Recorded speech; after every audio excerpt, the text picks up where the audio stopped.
सूरजनगर एक छोटा सा गांव था, शांत, मिलनसार और खुश मिजाज लोगों से भरा हुआ। लेकिन इस गांव की एक ही बड़ी समस्या थी, खेती योग्य जमीन का अभाव। गांव समंदर के बेहद पास था और नमकीन पानी जमीन में घुसकर उसे पूरी तरह बंजर बना देता था। इसी वजह से सूरजनगर के किसान रोज रोज पास के अमरपुर गांव में मजदूरी करने जाते थे। उस दिन भी दो किसान, गोपाल और रतन, अमरपुर की ओर निकले थे। खेत में पहुंचकर जैसे ही काम शुरू किया, अमरपुर के बड़े जमींदार सेठ जगदीश चलते चलते वहीं आ पहुंचे।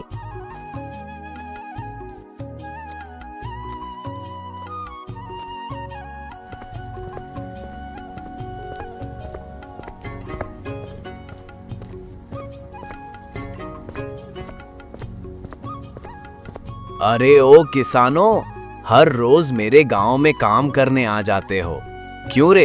अपने गांव में ही क्यों नहीं खेती कर लेते? सेठ जी, हमारी जमीन समंदर के बिल्कुल पास है, उसमें सारा खारा पानी घुस जाता है, वहाँ कोई धान कुछ भी नहीं उगता। इसी वजह से तो हम रोज आपके गांव आते हैं, वरना मन तो हमारा अपने गांव में रहने का ही करता है। यहाँ आकर भी हमें कुछ खास मुनाफा नहीं होता, पर करे भी तो क्या, गांव में कोई और काम भी नहीं है। अरे भाई, क्यों ना तुम लोग कोई छोटा मोटा धंधा शुरू करो, खेती नहीं तो कुछ और सही।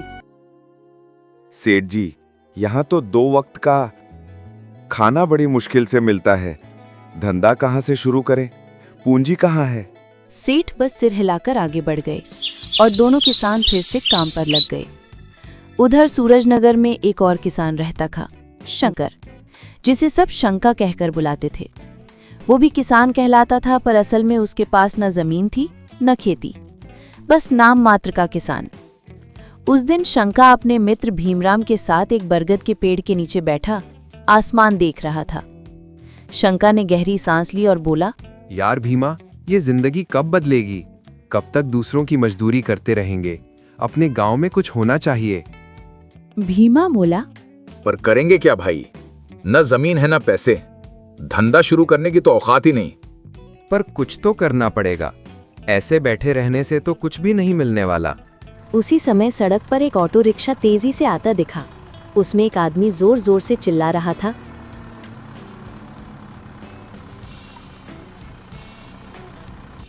आओ आओ, गरम गरम समोसे, अमरपुर के मशहूर समोसे, खाकर देखो, मजा आ जाएगा। शंका उठकर बोला, चल भीमा, अमरपुर के समोसे का बहुत नाम सुना है, आज चक्कर देखते हैं। दोनों दौड़कर ऑटो के पास पहुंचे।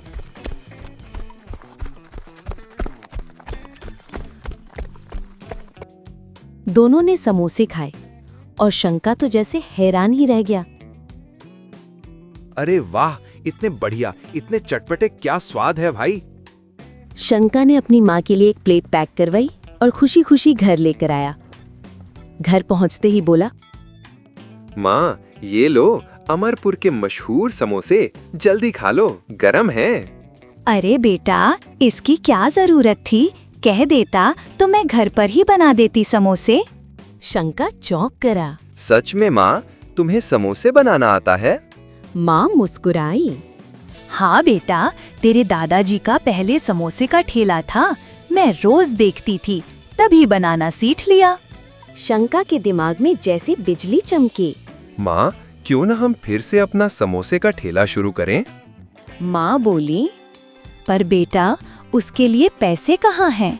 ठेला, बर्तन, सामान सब चाहिए। शंका ने तुरंत कहा, उसकी चिंता मत करो माँ, कुछ न कुछ जुगाड़ कर लेंगे, इस बार कोशिश जरूर करेंगे। उसी पल शंका ने मन ही मन ठान लिया।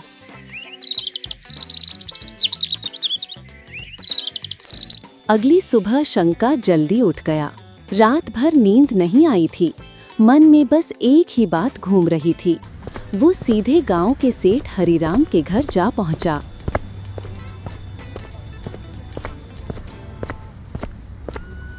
सेठ जी, मुझे थोड़े पैसों की जरूरत है। सेठ बोला, पैसे दे दूंगा शंकर, पर बदले में कुछ गिरवी रखना पड़ेगा। शंका सोच में पड़ गया। मेरे पास गिरवी रखने लायक है ही क्या? अचानक उसे याद आए। उसका घर, उसकी एकमात्र अपनी चीज। शंका बोला, सेठ जी, मैं अपना घर गिरवी रख देता हूँ। ठीक है, लेकिन याद रखना, समय पर पैसे नहीं दिए तो घर मेरा। ठीक है सेठ जी, मैं लौट आऊंगा।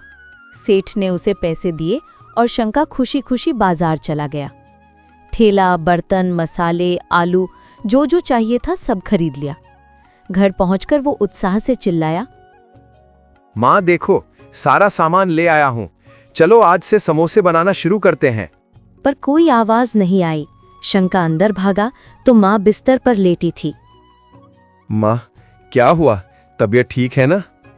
माँ बोली, बेटा सुबह से अच्छा नहीं लग रहा, जरा डॉक्टर को बुला ला। शंका तुरंत डॉक्टर को लेकर आया। डॉक्टर ने जांच की और गंभीर स्वर में कहा, शंकर, तुम्हारी माँ की उम्र हो चुकी है। अब इन्हें चलने फिरने, काम करने में दिक्कत होगी। इन्हें आराम की सख्त जरूरत है। कोई मेहनत का काम मत कराना। ये सुनकर शंका की दुनिया जैसे रुक गई। अब समोसे कौन बनाएगा? मैंने घर गिरवी रख दिया, अब क्या होगा? माँ ने उसके चेहरे की बेचैनी देख ली। बेटा, समोसों का ख्याल छोड़ दे, मैं अब ज्यादा काम नहीं कर सकती। शंका बोला, ठीक है माँ, आप आराम करो, मैं थोड़ी देर में आता हूँ। बाहर आकर उसने सिर पकड़ लिया। भाई अब क्या करूं? घर गिरवी रख दिया है। अगर समोसे नहीं बेचे तो कर्ज कैसे चुकाऊं? टेंशन मत ले, कुछ ना कुछ जुगाड़ कर लेंगे। अचानक भीमा के दिमाग में एक विचार चमका। भाई क्यों ना हम उस अमरपुर वाले समोसा वाले से बनाना सीख लें? पर क्या वो हमें सिखाएगा? एक बार पूछकर तो देखते हैं। दोनों समोसे वाले के पास पहुंचे।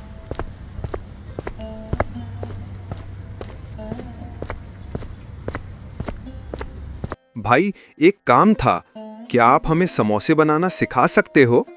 समोसा वाला बोला, अरे भाई, अगर मैं तुम्हें सिखा दूंगा तो तुम मेरा धंधा बंद कर दोगे। ये नहीं हो सकता। शंका मायूस होकर बोला, अब कुछ नहीं हो सकता, अब तो घर भी सेठ को देना पड़ेगा। अब शंका के सामने बहुत बड़ी मुसीबत थी। क्या शंका समोसे बना पाएगा या नहीं?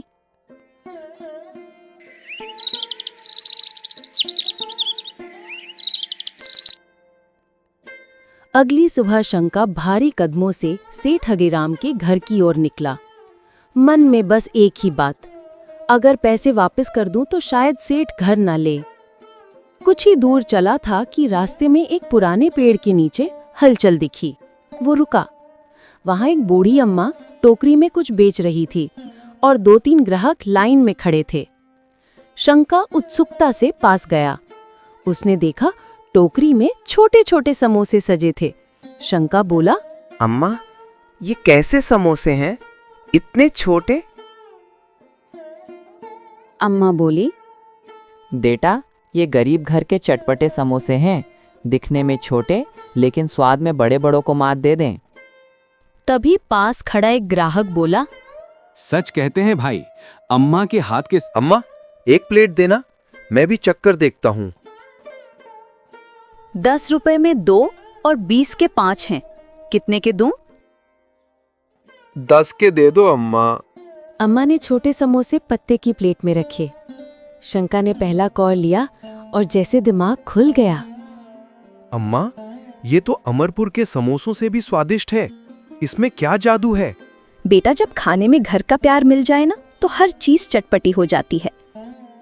शंका कुछ पल चुप रहा, फिर हिम्मत करके बोला, अम्मा, क्या आप मुझे ये समोसे बनाना सिखा देंगी? मैं भी एक छोटा सा ठेला लगाना चाहता हूँ। अम्मा कुछ देर सोच में पड़ गईं। उन्हें शंका की आंखों में सच्चाई दिख रही थी, लेकिन फैसला आसान नहीं था। बेटा, ये बात इतनी आसान नहीं है। मैं अकेली नहीं हूँ, मुझे अपनी बेटी से पूछना पड़ेगा। तुम ऐसा करो, कल इसी समय यहीं आना। मैं अपनी बेटी से बात करके बताऊंगी कि तुम्हें सिखाऊंगी या नहीं। कल तक जिसकी उम्मीद टूट चुकी थी, आज शंका अचानक हल्का महसूस करने लगा। ठीक है अम्मा, मैं कल जरूर आऊंगा। धन्यवाद। शंका वापस घर की ओर चल पड़ा। दिल में एक नई रोशनी जल चुकी थी। शायद उसकी किस्मत अब बदलने वाली थी। अगली सुबह अम्मा अपने छोटे से घर में बैठी बेटी सुमन से बात कर रही थी। अम्मा बोली, सुमन, कल एक गरीब मेहनती लड़का शंकर आया था। वो हमसे समोसे बनाना सीखना चाहता है। क्या हमें उसे सिखाना चाहिए? सुमन ने भौहें चढ़ा गई। अम्मा, सोच कर बोलिए, अगर हमने उसे सिखा दिया तो हमारे ही ग्राहक कम हो जाएंगे, फिर हमारा क्या होगा? तो क्या उसे मना कर दूं? सुमन कुछ क्षण सोचती रही, फिर उसके दिमाग में एक विचार आया। अम्मा, हम एक काम कर सकते हैं, हम उसे सिखाएंगे नहीं बल्कि उसके लिए समोसे बनाएंगे। अम्मा चौंक कर बोली, अरे वाह, इससे हमें घर बैठे कमाई भी होगी और बाहर धूप में खड़ा भी नहीं होना पड़ेगा। सुमन मुस्कुराई। ये तो बढ़िया उपाय है। तो तय रहा, जब शंका आए तो उसे यही कहना। उधर शंका उम्मीद से भरा हुआ अम्मा की ओर आ रहा था। इसी समय रास्ते में सेठ हरीराम मिल गया। सेठ बोला, अरे शंकर, इतने दिन हो गए, अभी तक तुम्हारा ठेला नहीं दिखा, क्या हुआ? सेठ जी, आज ही ठेला लगाने वाला हूँ। अगले हफ्ते से आपके पैसे लौटाने भी शुरू कर दूंगा, चिंता मत कीजिए। सेठ संतुष्ट होकर आगे बढ़ गया। जब शंका पेड़ के नीचे पहुंचा तो देखा अम्मा आज समोसे बेच नहीं रही थी। शंका ने पूछा, अम्मा, आज समोसे नहीं बेचे? कुछ हुआ क्या? आज से मैं समोसे बेचने नहीं आऊंगी बेटा। क्या? फिर मैंने जो सोचा था। अम्मा ने सारी बात उसे समझा दी। सुनकर शंका का चेहरा खिल उठा। अम्मा, मुझे मंजूर है, हम ऐसा ही करेंगे। आप बस समोसे बनाइए, बाकी सब मैं संभाल लूंगा। तो ठीक है बेटा, तुम ठेला तैयार करो, मैं अभी समोसे लेकर आती हूँ। कुछ ही समय में शंका अपना ठेला लेकर आया और अम्मा भी गर्मा गर्म समोसों की टोकरी के साथ पहुंच गईं। दोनों ने मिलकर समोसे सजा दिए। अब जा बेटा, गांव में बेचो, शाम को कमाई लेकर यहीं आ जाना। शंका ने सूरजनगर के बीचों बीच ठेला लगाया और जोर से पुकारा, आओ आओ, घर के बने चटपटे समोसे खाओ खाओ। लोग उत्सुकता से उसकी ओर देखने लगे, लेकिन तभी वही अमरपुर वाला समोसा बेचने वाला अपनी रिक्शा के साथ आ पहुंचा। वो बिल्कुल शंका के पास खड़ा होकर चिल्लाने लगा, आओ आओ, अमरपुर के मशहूर समोसे, गरम गरम। शंका ये सब देखता रहा। कुछ ही पलों में लोग अमरपुर वाले के सामने भीड़ बनाकर खड़े थे।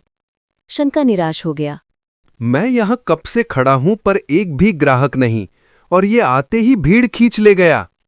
उसने मन में सोचा, कुछ तो करना पड़ेगा।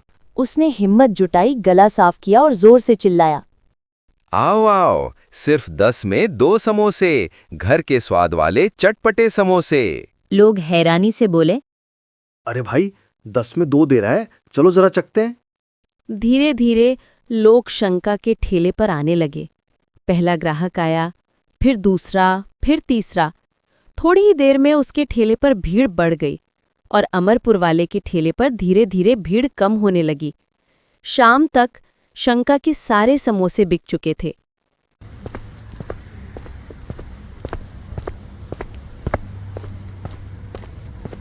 शंका ने खुशी खुशी कमाई का आधा हिस्सा अम्मा को दिया।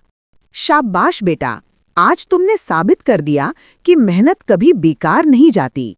शाम को शंका ठेला समेटकर घर पहुंचा तो खुशी से दमक रहा था। घर पर माँ इंतजार कर रही थी। शंका बोला, माँ, आज सारे समोसे बिक गए और लोग तो तारीफ किए बिना रुक ही नहीं रहे थे। माँ की आंखें चमक उठी। अरे वाह बेटा, तुमने तो कमाल कर दिया, वो भी मेरे बिना। मुझे तुम पर गर्व है। शंका मुस्कुराया। माँ, आप नहीं थी, पर एक अम्मा थी, बिल्कुल आपकी तरह। उन्हीं की वजह से आज हम फिर से उठ पाए हैं। उनके समोसों ने हमारी किस्मत बदल दी। माँ ने प्यार से कहा, अच्छे लोगों का साथ हमेशा ऊपर उठाता है बेटा। कुछ हफ्तों बाद शंका सूरजनगर का सबसे मशहूर समोसा वाला बन चुका था। लोग दूर दूर से घर के स्वाद वाले चटपटे समोसे खाने आती थे। वो रोज कुछ पैसे बचाकर सेठ हरीराम का कर्ज चुकाता गया। आखिर एक दिन वो सेठ के घर पहुंचा। सेठ जी, ये आपकी आखिरी किश्त। अब हमारा घर हमारा हुआ। सेठ हरिराम मुस्कुराए। तुम मेहनती इंसान हो, तुमको देखकर गांव के और लोग भी सीखेंगे। शाबाश। शंका की आंखों में खुशी छलक आई। धीरे धीरे सूरजनगर बदलने लगा।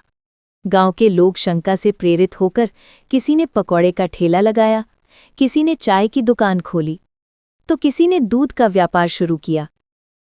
अब गांव अमरपुर पर निर्भर नहीं था। हर घर में मेहनत और आत्मनिर्भरता की नई रोशनी थी। एक दिन गांव वाले शंका से बोले, शंका, तूने सिर्फ अपना नहीं, पूरे गांव का भाग्य बदल दिया है। अगर रास्ता ना मिले तो खुद का रास्ता बनाना पड़ता है। और सच में एक गरीब किसान ने ना सिर्फ अपना बल्कि पूरे गांव का भविष्य बदल दिया।